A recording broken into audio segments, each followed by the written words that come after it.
नमस्कार दर्शक बंधु। आजिकाली आपण केबे कोनोसी छोट पिला को बही पढुथवार देखिचंती कि किंबा बाहर खेलुथवार देखुचंती कि बोधुए ना। जेतेबेले देखिबे पिला माने केवल मोबाइल फोन रे ही मातिछंती। बापा माँ माने तो अतिष्ठ हेलेनी। हेले ଏହା स्वास्थ्य विशेषज्ञଙ୍କ ପାଇଁ ମଧ୍ୟ ଏକ ବଡ଼ ଚିନ୍ତାର ବିଷୟ ପାଲଟିଛି। ते ପିଲା माने କେତେ ସମୟ ଫୋନ୍ ଦେଖିବା ଉଚିତ, ଏହାର କୁପ୍ରଭାବ କ'ଣ ରହିଛି ଏବଂ ଏହି କୁ ଅଭ୍ୟାସକୁ ଆପଣ କେମିତି ଗୋଟେ ପିତାମାତା ହିସାବରେ ଅଟକାଇବେ, ଆସନ୍ତୁ ଆଜିର ଏହି ଭିଡ଼ିଓରେ ଆମେ ଆଲୋଚନା କରିବା। ବନ୍ଧୁଗଣ, ଆଜିକାଲିର ସବୁଠାରୁ ବଡ଼ ଚିନ୍ତା ହେଉଛି ମୋବାଇଲ।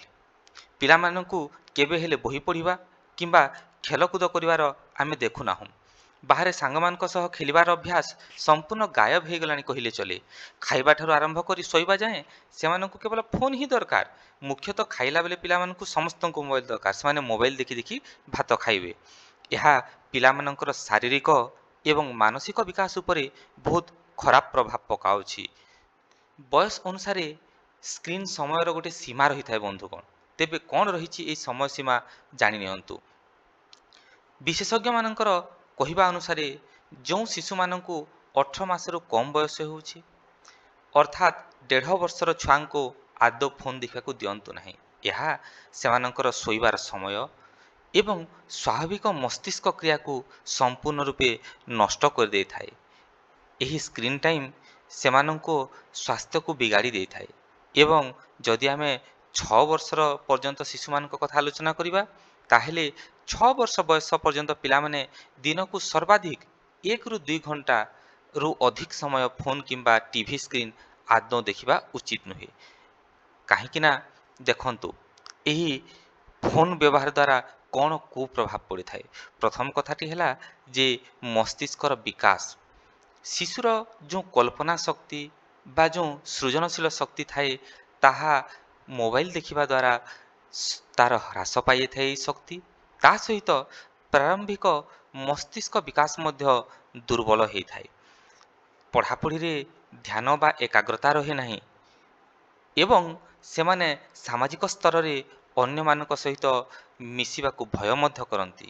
ସେମାନଙ୍କ ଭିତରେ ଥିବା କ୍ରିଏଟିଭିଟି ବା ସୃଜନଶୀଳ ଶକ୍ତି ମଧ୍ୟ ଆସ୍ତେ ଆସ୍ତେ ହ୍ରାସ ପାଇଯାଇଥାଏ।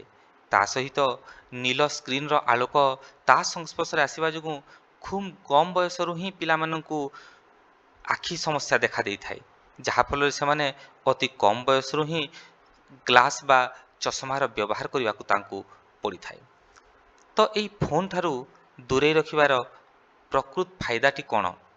ବନ୍ଧୁଗଣ, ସ୍କ୍ରିନ୍ର ଦାସତ୍ୱରୁ ମୁକ୍ତ ରହିଲେ ଶିଶୁର ବହି ପଢ଼ିବା ଏବଂ କିଛି ନୂଆ ଶିଖିବାର ସ୍ୱାଭାବିକ ଆଗ୍ରହ ବହୁତ ଗୁଣ ବଢ଼ିଯାଇଥାଏ। କିନ୍ତୁ ମୋବାଇଲ ଦ୍ୱାରା ଏହା ଆସ୍ତେ ଆସ୍ତେ ହ୍ରାସ ପାଇଯାଉଛି ବୋଲି ବିଶେଷଜ୍ଞମାନେ କଳ୍ପନା କରୁଛନ୍ତି ବା ଜାଣିବାକୁ ପାଉଛନ୍ତି।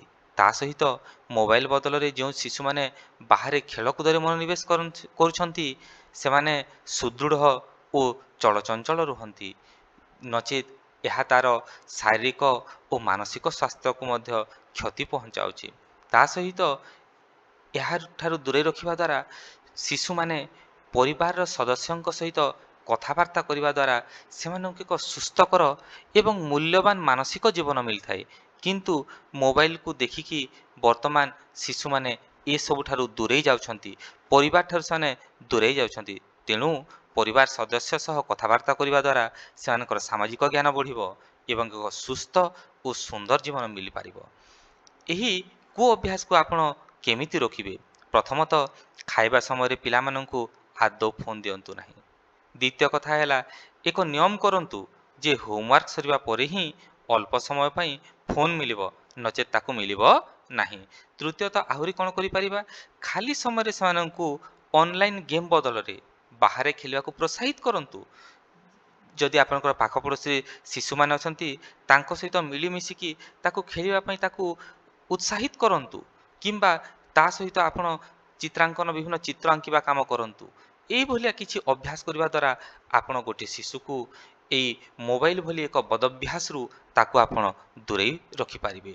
ସୁସ୍ଥ ଶୈଶବ ହେଉଛି ସୁନ୍ଦର ଭବିଷ୍ୟତ। ତେବେ ଦର୍ଶକ ବନ୍ଧୁ, ଆଜିଠାରୁ ହିଁ ଆପଣ ପିଲାଙ୍କ ପାଇଁ ଏଇ ଟିପ୍ସ ଗୁଡ଼ିକ ଫଲୋ କରନ୍ତୁ। ଆପଣଙ୍କ ପିଲା ଦିନକୁ କେତେ ସମୟ ଫୋନ୍ ଦେଖୁଛି ଆମକୁ କମେଣ୍ଟ କରି ନିଶ୍ଚୟ ଜଣାଇବେ ଏବଂ ଲାଇକ୍ ଏବଂ ସେୟାର କରିବାକୁ ମଧ୍ୟ ଭୁଲନ୍ତୁ ନାହିଁ। ଆମର କୁନି କୁନି ପିଲାମାନଙ୍କୁ ଫୋନ୍ ନିଶାରୁ ମୁକ୍ତ କରିବା ପାଇଁ ଆମେ ଏକ ସୁସ୍ଥ ପ୍ରୟାସ କରିବା।